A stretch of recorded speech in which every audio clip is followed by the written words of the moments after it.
Informer, c'est notre priorité. Messieurs et dames, bonsoir et bienvenue dans cette grande édition du journal hebdomadaire. Ouvrons ce journal à la une de l'actualité, la visite du président Félix-Antoine Tshisekedi Tshilombo au Kazakhstan. La régularisation de la situation professionnelle des agents de l'administration publique. Suspension des activités du service des urgences dans le centre hospitalier HJ de Limité, première rue. Les troubles survenus après la défaite des léopards de la République démocratique du Congo contre le lion de la Teranga du Sénégal. C'est tout pour les titres. Madame, Messieurs, bienvenue encore une fois. Ouvrons ce journal par cette brève. Une situation confuse a secoué l'aéroport international d'Ndjili à Kinshasa depuis la nuit du 10 septembre 2025. Plusieurs agents de la Régie des voies aériennes RVA en sigle ainsi que de militaires ont été arrêtés dans ce qui semble être un mélange d'incidents techniques. Rappelons également que l'avion présidentiel transportant le président Félix Tshisekedi aurait été contraint de rester en vol pendant plusieurs minutes avant d'être autorisé à atterrir. En cause, une coupure d'électricité survenue à l'aéroport perturbant les systèmes de balisage et la tour des contrôles.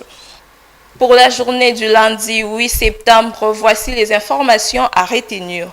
Les massacres et génocides commis sur le sol congolais par le M23 et leur supplétif, allais-je dire, rwandais, doit être reconnu comme génocide. C'est le message solennel lancé par le chef de l'État, Félix-Antoine Tshisekedi, lors de la 60e session de droits de l'homme à Genève. Suivez les propos recueillis par Tigana Lukusa. À l'heure où le Conseil des droits de l'homme tient sa 60e session, la République démocratique du Congo a souhaité porter dans ce cadre la voix d'un peuple meurtri qui réclame vérité et justice. Cet événement parallèle n'est pas un rituel protocolaire de plus. C'est un espace de parole utile pour éclairer les consciences et mobiliser les volontés.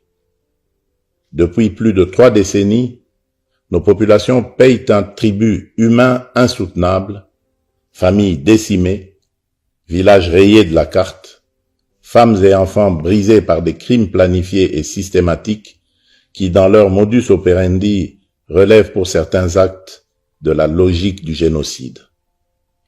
Trop souvent, ces tragédies ont été minimisées, relativisées, parfois niées.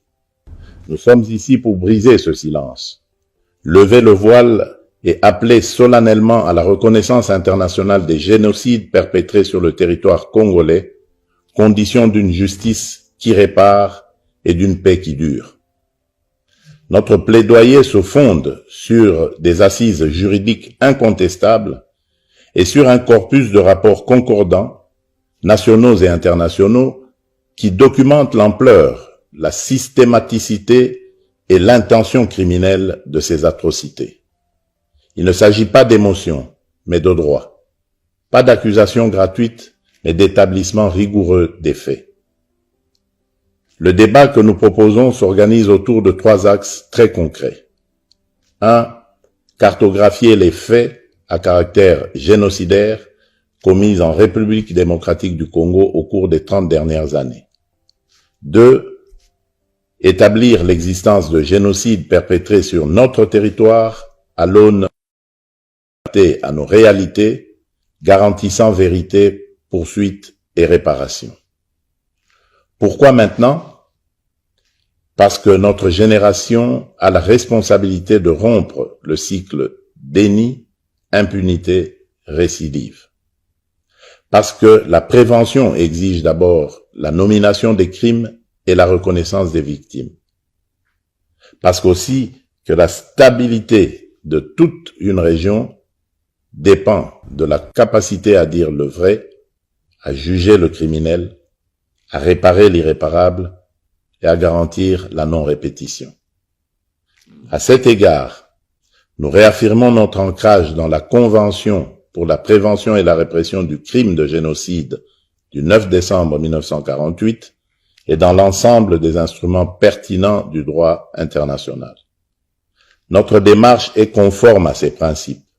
Elle vise la vérité, elle exige la justice, elle appelle à la réparation. Quittons la journée du lundi pour le mardi, Madame, Monsieur, lors de son passage au Kazakhstan où il était invité par son homologue Kassim Joamark Tokayev, le président Félix Tshisekedi Tshilombo a accordé une interview à nos confrères de la presse kazakhstan sur les relations bilatérales entre les deux pays. Suivez.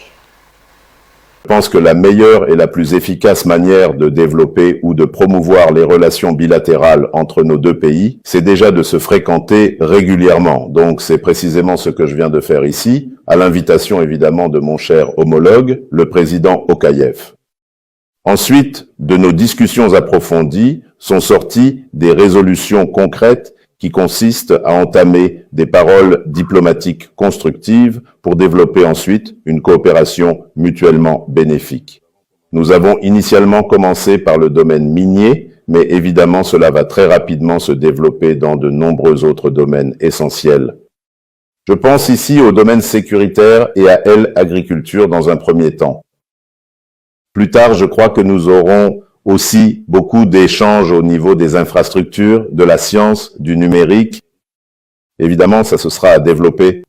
Il y a aussi la culture.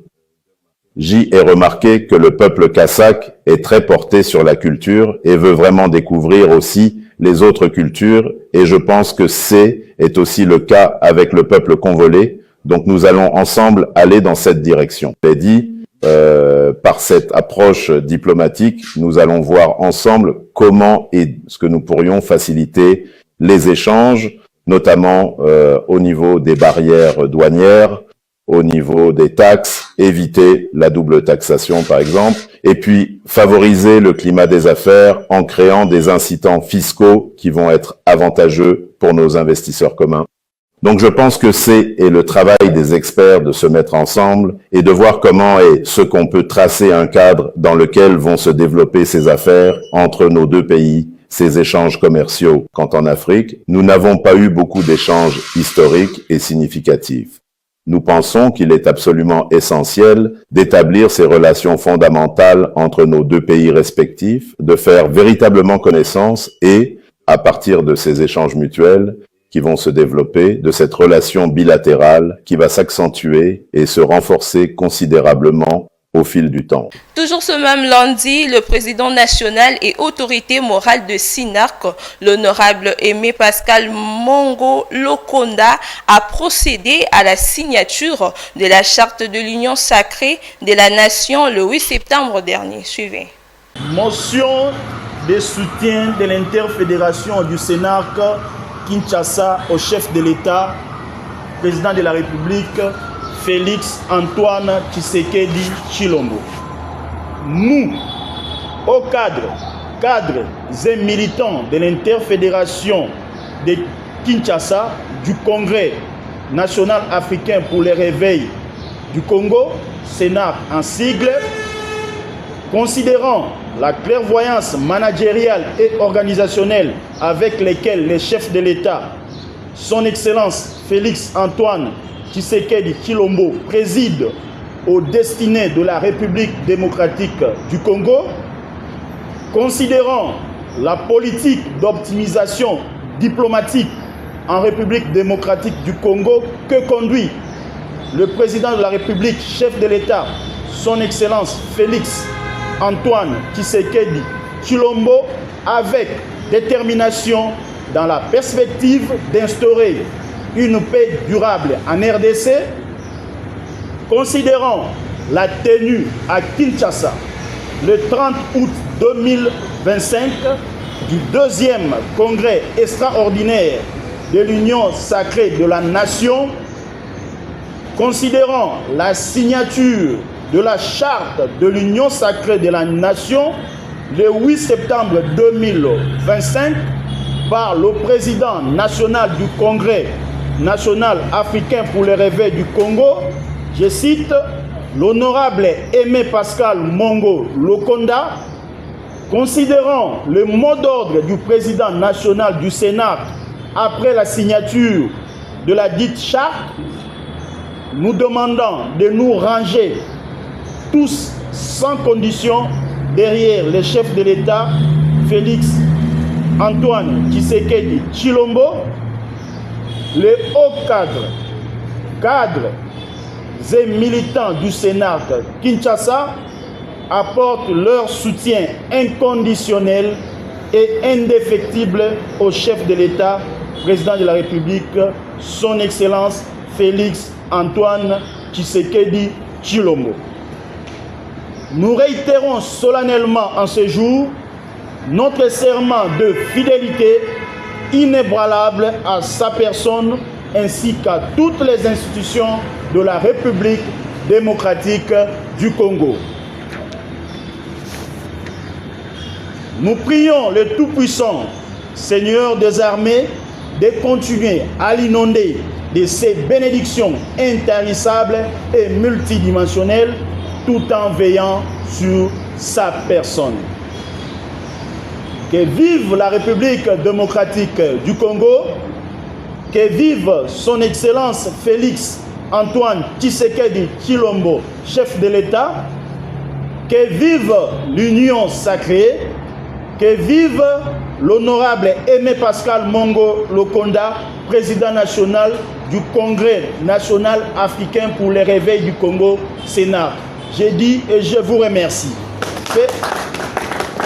Fait à Kinshasa le 13 septembre 2025 pour l'interfédération de Kinshasa, Maître Junior Mosei Mbongo, secrétaire exécutif interfédéral. Merci beaucoup.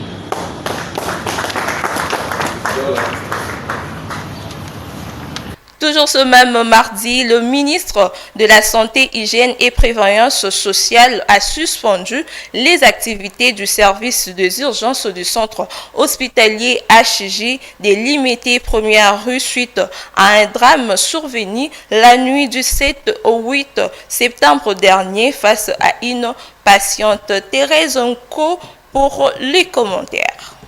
Le secrétariat général à la santé publique, hygiène et prévoyance sociale a annoncé la suspension immédiate des activités du service des urgences du centre hospitalier HJ situé dans la commune de Limete. Cette décision fait suite à un drame survenu dans la nuit du 7 au 8 septembre 2025. Selon la correspondance officielle signée par le secrétaire général Dr Yuma Ramazani Sylvain, le centre hospitalier aurait refusé de prodiguer des soins d'urgence à une patiente dénommée Madame Divine Kumasamba, faute de paiement d'une caution jugée exagérée. Malgré un acompte déjà versé, la patiente n'a pas reçu l'assistance médicale nécessaire et a fini par succomber. Le document précise que ce comportement est en contradiction avec les prescriptions du partenariat du ministère de la Santé publique dans le cadre de la couverture sanitaire universelle. Pareille attitude est contraire aux prescriptions du partenariat lié à votre structure au ministère de la Santé publique, souligne la lettre. Avant de conclure sur la décision ferme, je décide la suspension des activités de votre service des urgences jusqu'à nouvel ordre. En attendant, les conclusions de l'enquête diligentée par l'Inspection générale de la santé, les services des urgences de l'hôpital concerné demeurent donc fermés. Cette mesure vise, selon les autorités sanitaires, à rappeler aux structures hospitalières leur obligation d'assurer la prise en charge médicale en situation d'urgence, indépendamment de la capacité financière immédiate des patients. Pour clôturer avec les actualités du mardi 9 septembre dernier, après la défaite de Léopard de la RDC face aux Lions de la Teranga dans le cadre de l'éliminatoire direct de la Coupe du Monde 2026, plusieurs jeunes ont eu à vandaliser les sièges et autres atrocités aux alentours du stade de martyrs de la Pentecôte à Kinshasa le mardi 9 septembre dernier. Suivez l'élément choisi par Mélanie Massoudi. Ce qui devait être une simple rencontre sportive s'est transformé en scène de chaos ce mardi 9 septembre. Après la défaite des Léopards contre le Sénégal, battue sur sa propre pelouse, l'équipe nationale congolaise a vu ses espoirs s'envoler sur les yeux d'un public surchauffé et profondément déçu. Mais au lieu de l'amertume silencieuse, c'est la colère qui a éclaté dans le gradin.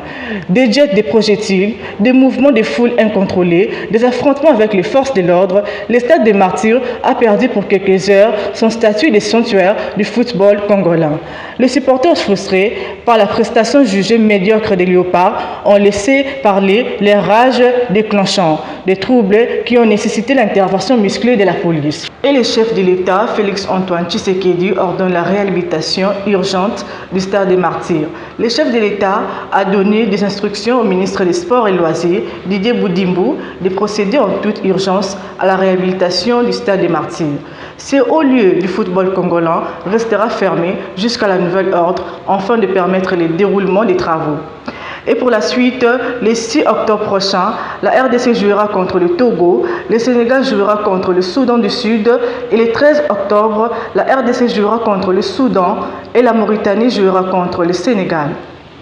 En ce qui concerne les actualités du jeudi 11 septembre dernier, plusieurs agents de l'administration publique sont descendus à la primature pour réclamer leur régularisation de la situation professionnelle. Pour certains, ils ont plus de 15 ans de numéros matricules non payés. Suivez les propos recueillis par Benito Ngueba.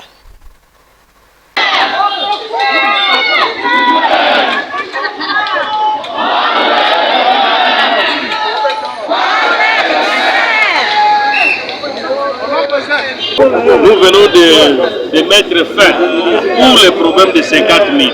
Nous avons dit, nous n'allons pas accepter si les 50 000 promis par le gouvernement aux accords de Vibois et les banques syndicales, on doit les payer au dernier trimestre ici, les 50 000. Le gouvernement, nous l'avons demandé de chercher des voies et moyens à trouver de l'argent par rapport à ça. À ce qui concerne la RVF, la SNEL, nous avons parlé, la RVF, on attend les nouveaux documents pour qu'on puisse signer le contre-seing du ministre du budget. Pour la SNEL, on a dit les PCA et les comités de gestion qui veulent faire la réforme des démembrements. Nous avons dit non, on ne peut pas faire les démembrements maintenant ou bien dans les jours à venir tels qu'ils sont en train de penser.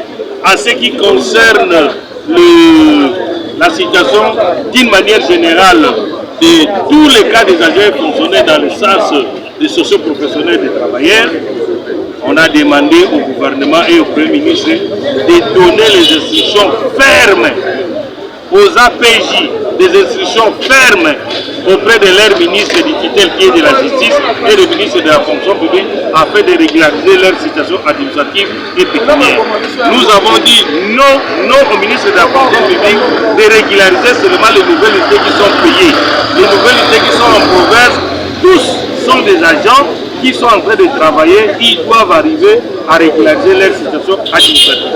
Voilà ce que nous avons parlé avec les directeurs du cabinet adjoint de Madame le Premier ministre, chef du gouvernement. Nous sommes sortis très satisfaits parce que nous les avons dit que votre cabinet a beaucoup longtemps dormi sans réagir à toutes les correspondances que nous avons écrites pour vous pour demander la solution des travailleurs. Voilà maintenant, les travailleurs et les agents de carré de sécurité de l'État sont venus manifester pour que votre implication soit personnelle, Premier ministre, Madame la Première ministre. Et enfin, pour clôturer ce journal, le brigade spéciale pour la protection de l'environnement et le bien-être social de Kinshasa a procédé à l'assainissement et à la lutte contre le marché pirate à la place Magasin Kitambo sous les commandements de la commandante Mimi Mundele. Suivez les propos recueillis par Roméo Tunga. Bituma la biso ya Kinshasa ezobonga eza mukolo moko te tosengeli su tolala pongi toza lisusu na droit ya kolala pongi te parce que faut tosala accélération na misala na biso oyo tobengi ya Kinshasa ebonga.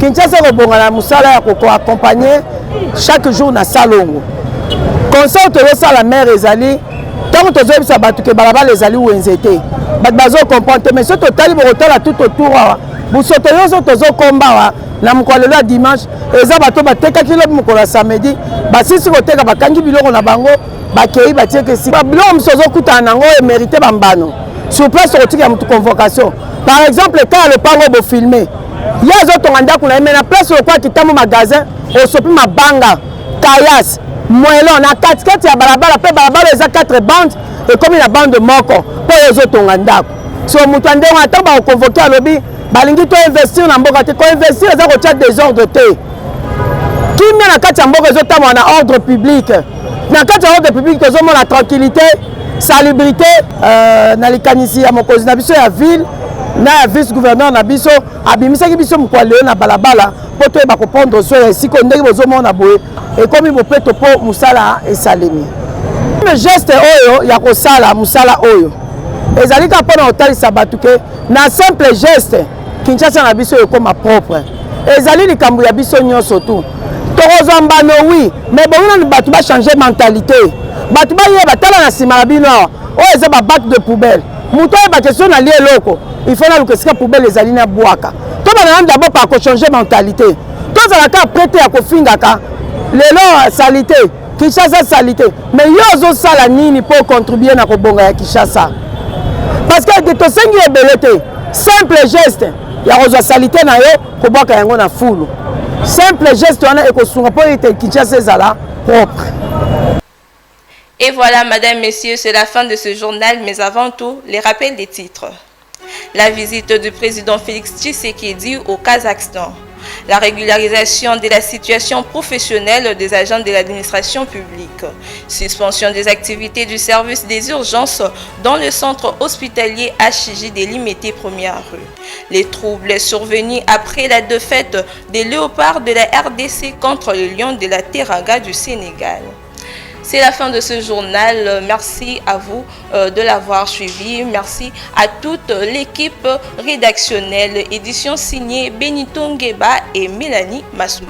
Retrouvez-nous très prochainement sur les antennes de One White Télévision.